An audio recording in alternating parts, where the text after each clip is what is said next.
Oke, selamat siang. Selamat siang. Kita akan memulai pertemuan kedua. Pembelajaran kita pertemuan kedua yang judulnya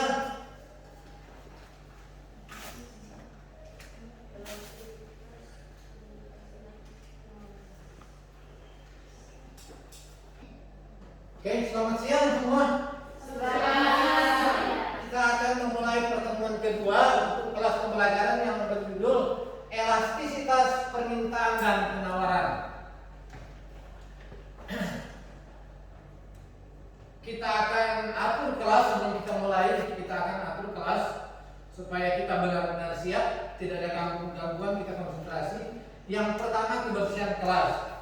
Terima kasih adik-adik yang sudah membersihkan kelas sehingga pembelajaran kita hari ini terasa lebih nyaman. Kemudian kehadiran, Bapak akan cek kehadiran. Oke. Ambil daftar hadir. Yang pertama, Marsha hadir. Kemudian Revita, kemudian Revalina, Elmika, Hermenses, Teli, Saskia, Rebika. Oke. Selanjutnya, setelah kerapian pakaian, Bapak ingin ngecek kerapian kita. Bapak undang untuk berdiri. Oke, semuanya sudah bagus. Terima kasih.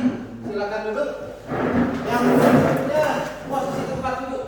Ya, posisi harus simetris supaya ketika pembagian kelompok seimbang dan kelihatan indah dan rapi. Kemudian kesiapan jaringan internet. Coba lihat semua kalau ada internet, karena sebentar ada pretest. Kalian akan menjawab soal-soal yang di pretest. Sudah siap semua? Nah, kalau sudah, kembalikan HP di depan supaya kita disiplin. Yang berikut, doa buka. Sekarang Bapak ingin minta kesediaan doa buka di bawah pimpinan akan dipimpin oleh Winda, dan kita berdiri semua. Mari kita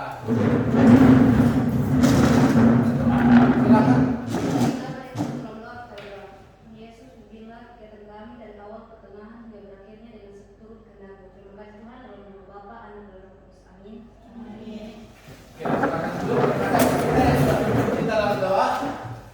Berikutnya kita akan menyanyikan lagu nasional.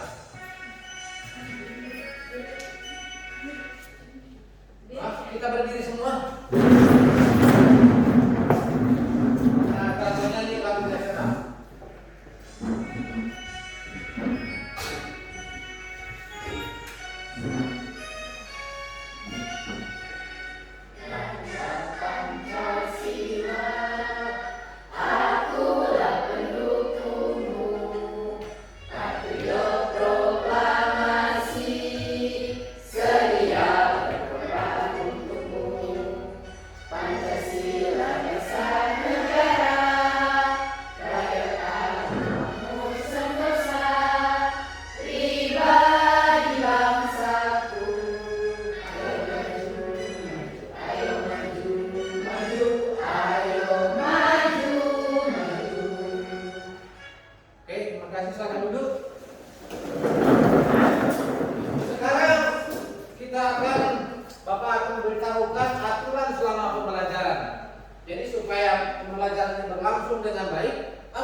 Kalau orang mengukur waktu pakai apa? Ya. jam. Tapi ada yang lebih spesifik. Apa? Stopwatch. Nah, di pertemuan pertama kita sudah belajar tentang ternyata bahwa harga itu berpengaruh di permintaan dan penawaran. Tetapi ada yang berpengaruh kuat, ada yang berpengaruh tidak kuat, lemah. Itu yang dinamakan dengan elastisitas. Ini ada pertanyaan, apa alat ukur yang digunakan untuk mengukur seberapa kuat perubahan harga mempengaruhi permintaan dan penawaran? Ada alat ukur matematisnya, yaitu elastisitas. Jadi elastisitas ini yang mengukur seberapa kuat harga itu bisa mempengaruhi permintaan dan penawaran. Ada kondisi-kondisi tertentu bahwa harga kurang mempengaruhi permintaan, ada yang sangat mempengaruhi permintaan.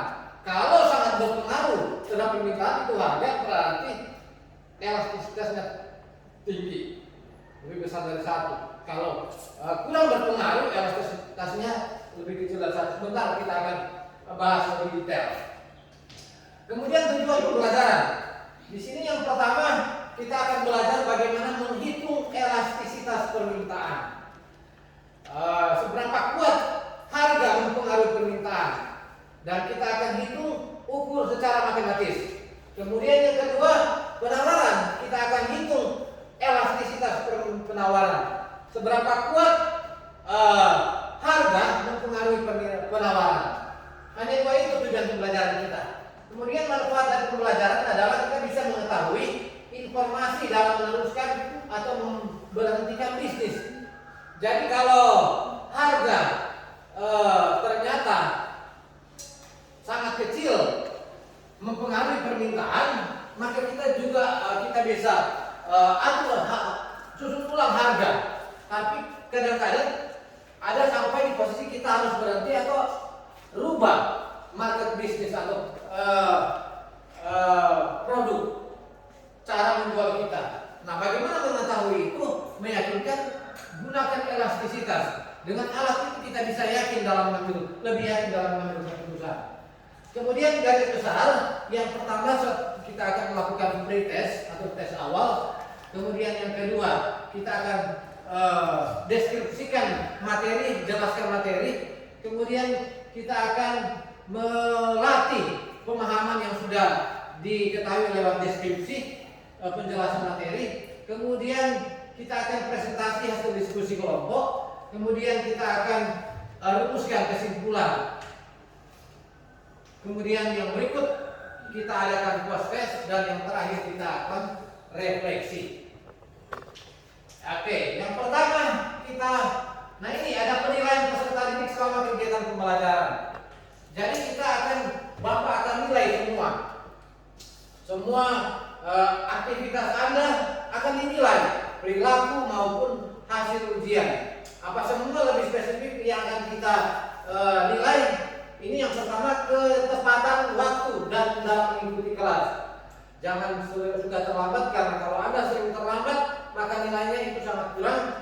Kemudian ketepatan waktu dalam menyelesaikan tugas, keterampilan dalam menyelesaikan soal, kemudian keaktifan dalam diskusi kelompok, kemampuan bekerja sama, kemudian keaktifan dalam memberikan pertanyaan dan memberikan tanggapan terhadap materi pembelajaran, kerapian kesopanan dalam selama mengikuti pembelajaran, dan terakhir hasil dari post test. Semua ini adalah indikator dalam Bapak memberikan nilai kepada Anda. Jadi jika Anda ingin mendapatkan nilai bagus, perhatikan semua indikator ini. Oke, sekarang kita akan pretest, dan semua HP yang dipegang, dan kita akan melakukan pretest terlebih dahulu selama 5 menit.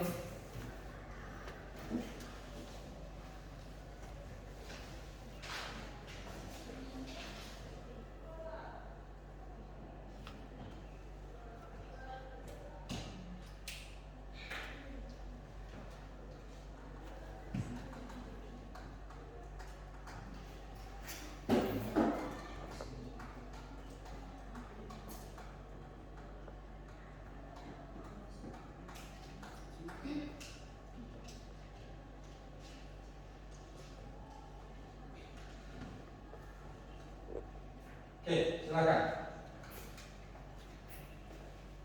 Pretest 5 menit. 5 sampai 7 menit.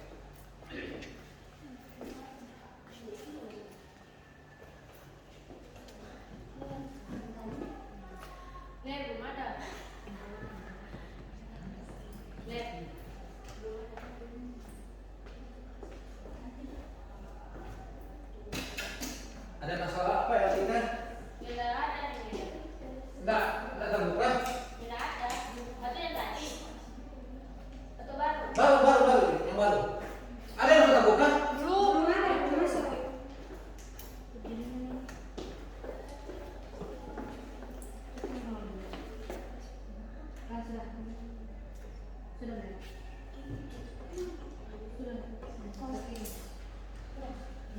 Sudah, oke, silakan.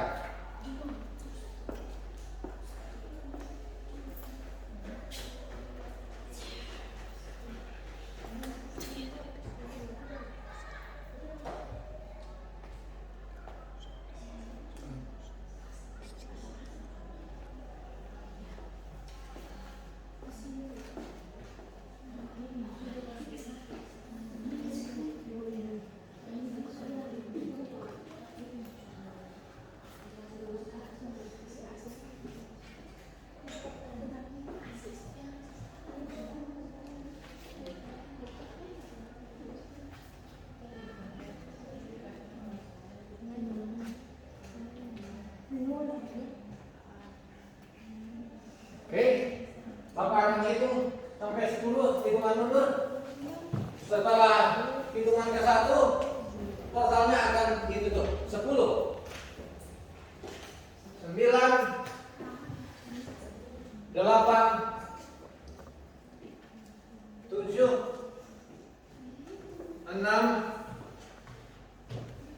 5, 4, 3, 2, 1. Oke, Bapak akan tutup dari sini. Silakan kirim karena akan ditutup.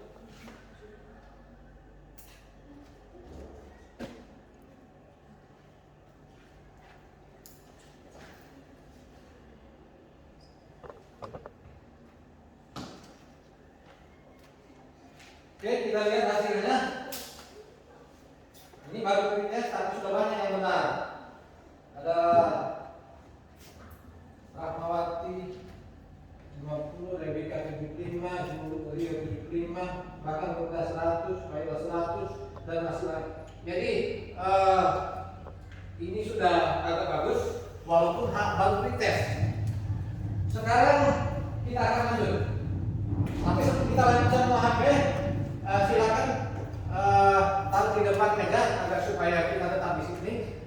Karena HP kalau kita tidak kendalikan akan menciptakan gangguan. Sudah semua? Oke, mari kita lanjut. Nah, di sini kita akan nonton video untuk orientasi kita ke masalah. Perhatikan. Ini ada video.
videonya habis di sana. Ada yang mau berkomentar tentang apa ini?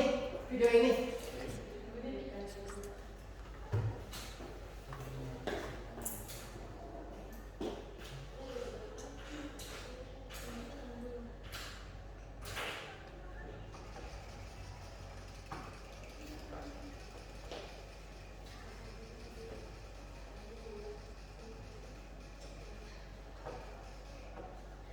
Oke, ini video tentang apa tadi?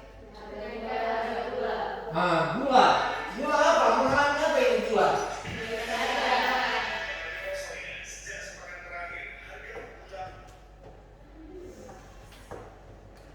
Gula apa?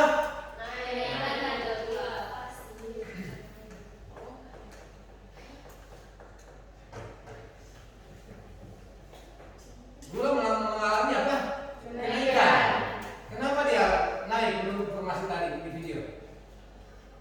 Karena terjadi kelangkaan. Banyak orang mencari apa? Gula. Semakin karena banyak orang yang mencari gula, itu harga jadi semakin tinggi. Nah, artinya lewat video tadi bahwa harga ini memiliki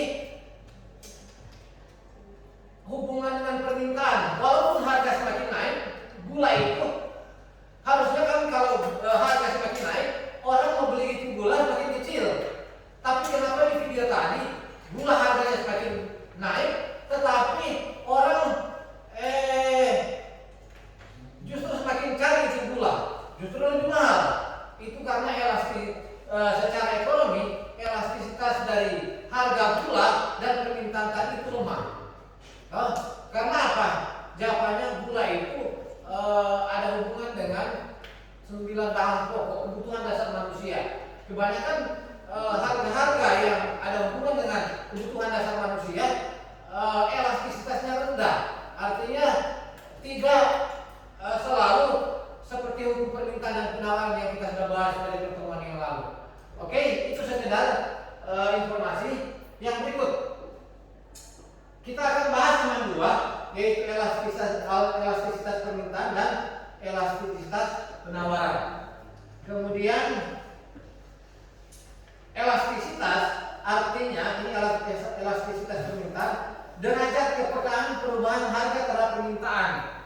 Berapa peka itu harga itu mempengaruhi permintaan, itu namanya elastisitas permintaan. Kemudian ada lagi elastisitas penawaran, derajat kepekaan perubahan harga terhadap penawaran. Oke, mari kita lanjut. Ini rumusnya. Ada rumus. Koefisien elastisitas permintaan adalah persentase perubahan permintaan dibagi persentase perubahan harga. Dan secara matematika ini delta Q per Q0 dikali 100% bahagi delta P per P0 dikali 100%. Ini ada tanda garis dua, itu tanda nilai mutlak. Artinya kalau dia negatif, buat ini jadi positif. Nah, ini bentuk sederhananya seperti ini. Kalau secara matematis itu rumus dari koefisien elastisitas permintaan, disederhanakan lebih sederhana seperti ini. Oke, contoh ini. Sebuah toko sepatu melakukan cuci gudang terhadap semua jenis sepatu, mulai dari sepatu anak-anak sampai sepatu dewasa. Harga sepatu anak semula 20.000, turun menjadi 15.000. Penurunan harga ini menyebabkan jumlah permintaan sepatu anak naik dari 1.000 menjadi 400. Pertanyaannya atau perintahnya adalah tentukan nilai koefisien elastisitas permintaannya. Nah, untuk jawabnya itu kita taruh di rumus ini. Kemudian rumus ini kita isi data-data yang ada di soal, akan jadi seperti ini. Oke, 4.000 diambil dari sini, ini 1.000 dari sini, 15.000 kurang 20.000 ini, 15.000 kurang 20.000, baru 20.000 dari sini, ini 1.000 dari sini. Nah, kalau kita sederhanakan rumus ini akan jadi seperti ini. Baru berikut lebih sederhana lagi seperti ini, dan akhirnya kalau kita bahagi dapat negatif 12. Nilai mutlak dari negatif 12 adalah 12 sendiri. Sehingga koefisien elastisitasnya atau demand elasticity itu lebih besar dari 1. Nah, kalau lebih besar dari 1 artinya bahwa perubahan harga sepatu 12%. Kuat dia punya perubahan harga terhadap permintaan. Itu yang pertama. Yang kedua, contoh yang kedua, jeruk. Harga jeruk lokal di suatu pasar tradisional naik dari 6.000 menjadi 7.000 per kilogram. Kenaikan harga ini menyebabkan permintaan jeruk lokal turun dari 700 menjadi 650. Tentukan koefisien elastisitas permintaannya. Ini rumusnya seperti tadi, kita masukkan angka-angkanya seperti ini dan kita sederhanakan seperti ini. Kemudian kita kali baru bagi jadi seperti ini 50 dikali 12 600 rupiah. Nah, kita bahagi hasilnya negatif 0,6. Baru kita ambil nilai positifnya 0,6. Nah, 0,6 ini lebih kecil dari 1. Artinya apa? Inelastis itu. Kalau tadi elastis sekali atau elastis, artinya perubahan harga jeruk lokal sebanyak 1% hanya menimbulkan perubahan permintaan jeruk 0,6%. Nah, kalau kita kali 10 22 ini akan menjadi perubahan harga jeruk 10% menimbulkan perubahan permintaan jeruk 6%. Nah, itu permintaan. Karena bagaimana kalau penawaran? Rumusnya sama, tapi tidak ada nilai mutlak. Ini rumusnya masih sama, kecuali nilai mutlaknya untuk elastisitas penawaran. Contoh, ini harga sepatu naik yang semula 15.000 jadi 20.000, sehingga penawarannya naik dari 1.000 menjadi 4.000. Tentukan koefisien elastisitas penawarannya. Kita tulis dulu rumusnya seperti ini, baru kita masukkan angka-angkanya seperti ini. Setelah angka-angka dimasukkan, kita sederhanakan. Ini kita kurangkan jadi sederhana begini. Baru kita kali yang di atas, baru bahagi 5.000 9. Nah, ini elastisitas penawarannya besar atau elastis karena lebih dari 1. Berarti perubahan harga sepatu anak 1% menimbulkan perubahan penawaran sebanyak 9%. Elastisnya besar untuk penawaran. Contoh 4 ini.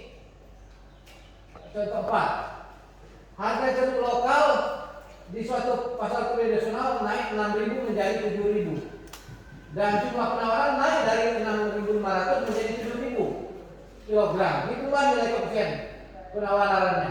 Ini rumusnya kita tulis, baru kita isi dengan angka-angka di soal seperti ini. Baru kita sederhanakan jadi begini. Baru kita lebih sederhanakan lagi jadi 6/13. Baru kita bahagi pakai kalkulator 6 bagi 13 itu 0,46. Nah, ini kecil ini elastis ini. Artinya kalau dia lebih kecil dari 1, artinya perubahan harga sepatu anak 1% hanya menimbulkan perubahan penawaran sebanyak 0,6%. Atau perubahan harga sepatu anak 100% hanya menimbulkan penawaran 46%. Oke, itu materinya. Sekarang kita akan datang di LKPD, Lembaga Kerja Peserta Didik, buat 2 kelompok, maksudnya ini bukan 3, 2 kelompok. Masing-masing kelompok memiliki 2 kelompok. Baru kita kerjakan LKPD yang Bapak sudah bagikan. Silakan. Selama 10 menit kerjakan itu LKPD.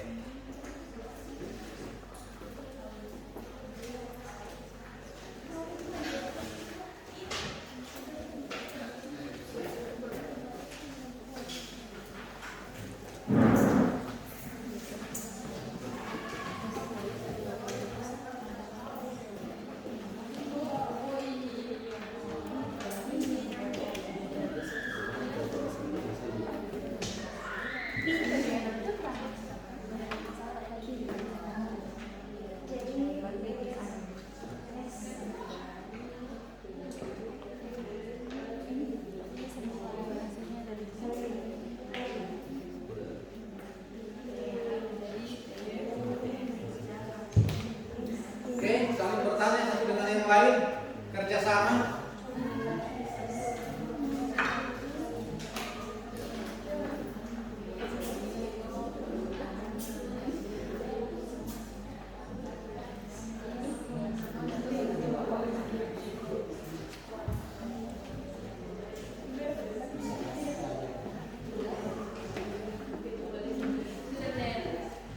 Oke, presentasi sudah LKPD, pengertian LKPD sudah selesai.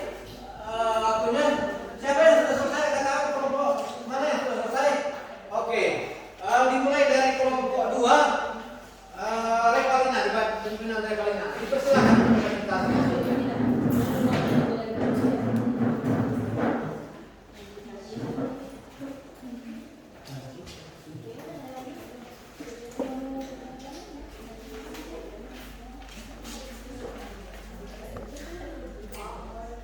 Silakan. Baik. Terima kasih atas kesempatan yang diberikan. Kami dari kelompok 2 akan mempresentasikan hasil diskusi kami. Dari keempat soal tersebut, sebelum itu perkenalkan nama saya Karina Runtu dan anggota kelompok saya. Baik, kasih Adi. Saya Natanya Kusuka, saya Winda Rainam. Hasil dari diskusi kami mendapatkan jawaban dari keempat soal tersebut. Jawaban dari soal pertama, kami mendapatkan perubahan harga sepatu sebanyak 1% menimbulkan perubahan permintaan sepatu sebanyak 12%. Dan kedua, perubahan harga jalur lokal sebanyak 1% hanya menimbulkan perubahan permintaan jalur lokal sebanyak 10% atau perubahan harga jalur lokal sebanyak 10% hanya menimbulkan permintaan sebanyak 0,6%. Yang ketiga berarti bahwa perubahan harga sepatu anak sebanyak 1% menimbulkan perubahan penawaran sebanyak 9%.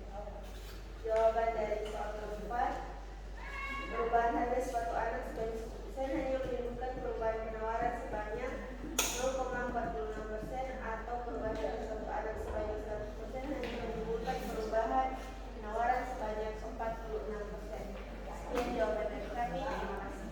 Oke. Terima kasih. Silakan duduk.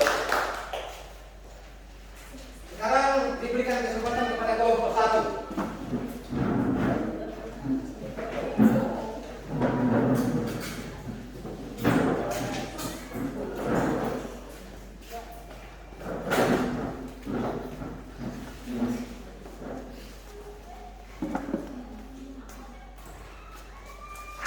Selamat sejahtera untuk semua. Kami dari kelompok 1 akan mempresentasikan hasil laporan kami. Sebelum itu, perkenalkan nama saya Rahmawati Nani dan kelompok tim saya. Nama saya Rita Windy. Nama saya Rasyid Francis. Dari keempat soal tersebut, kami mendapat hasil yang soal pertama, perubahan harga sepatu sebanyak 1% menimbulkan perubahan permintaan sepatu sebanyak 12%. Jawaban soal nomor 2, bahwa perubahan harga jeruk lokal sebanyak 1% hanya menimbulkan perubahan permintaan jeruk lokal sebanyak 0,6% atau perubahan harga jeruk lokal sebanyak 10% hanya menimbulkan perubahan permintaan jeruk lokal sebanyak 6%.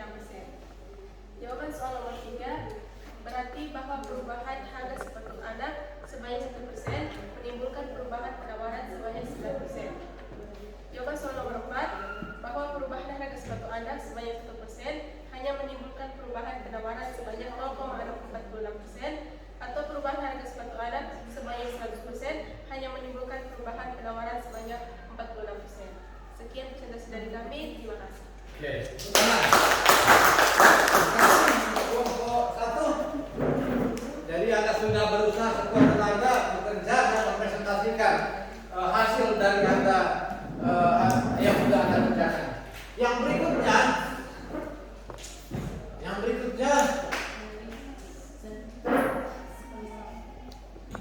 kita datang kepada perumusan materi, kesimpulan. Elastisitas artinya apa? Elastisitas derajat perputaran perubahan harga terhadap permintaan atau penawaran. Jadi ada dua lagi, ini rumusnya. Jadi ada dua, elastisitas permintaan dan elastisitas penawaran. Kemudian post test. Sekarang kita akan melakukan post test dan Bapak ingin mengetahui hasil atau kemampuan Anda setelah mempelajari materi tadi dan akan melakukan dibandingkan dengan pretest yang sudah Anda kerjakan yang dari awal. Sekarang kita datang kepada post test.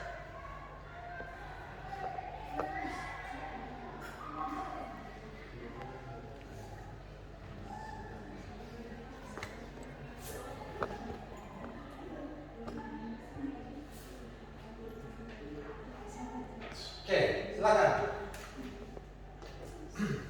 Waktunya 5 sampai 7 menit. Post test.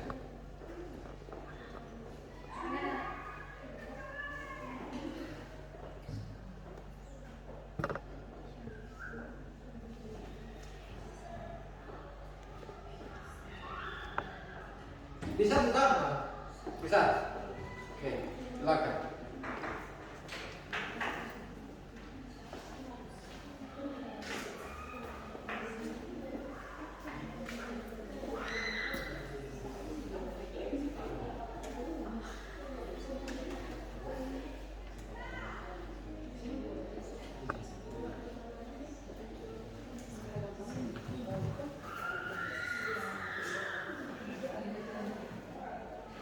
Setelah post test selesai, Bapak akan hitung mundur 10 hitungan.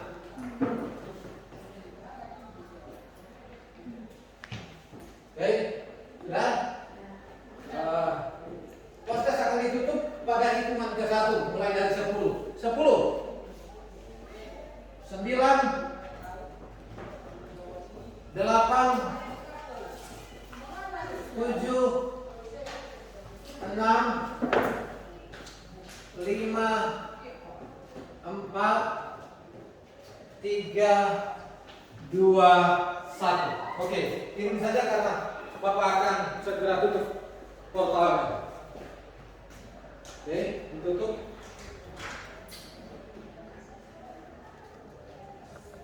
Akan dilihat hasilnya seperti apa.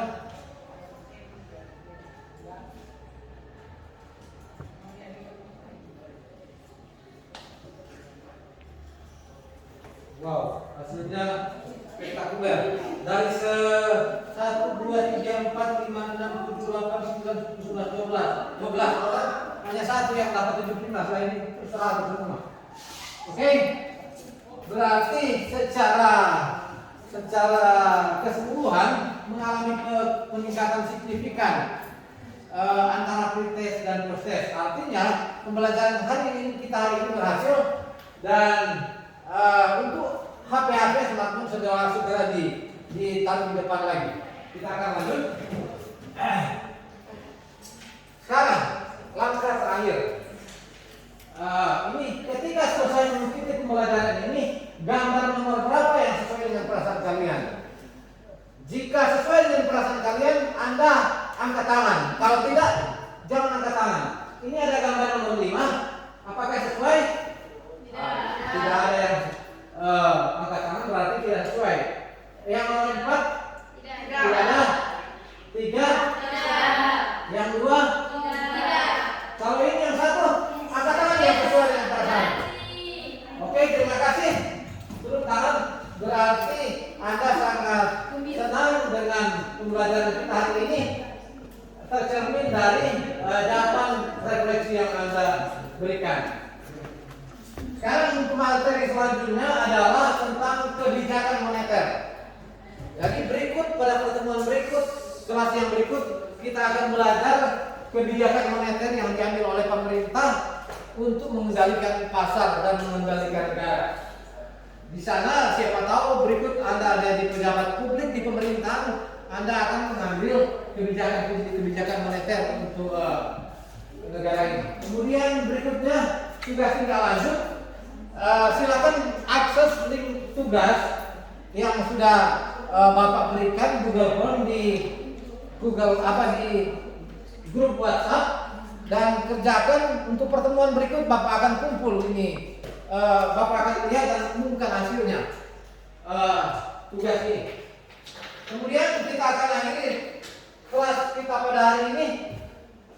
Sekali lagi semua diundang berdiri dan kita akan doa, tutup dengan doa, dan doa untuk meminta kesediaan dari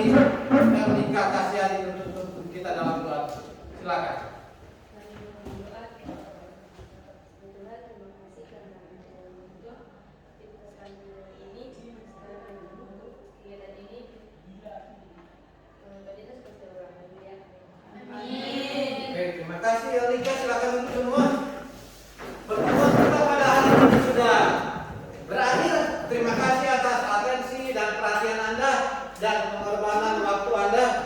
Semoga ini boleh bermanfaat untuk kita semua. Sampai jumpa di pertemuan yang akan datang. Terima kasih.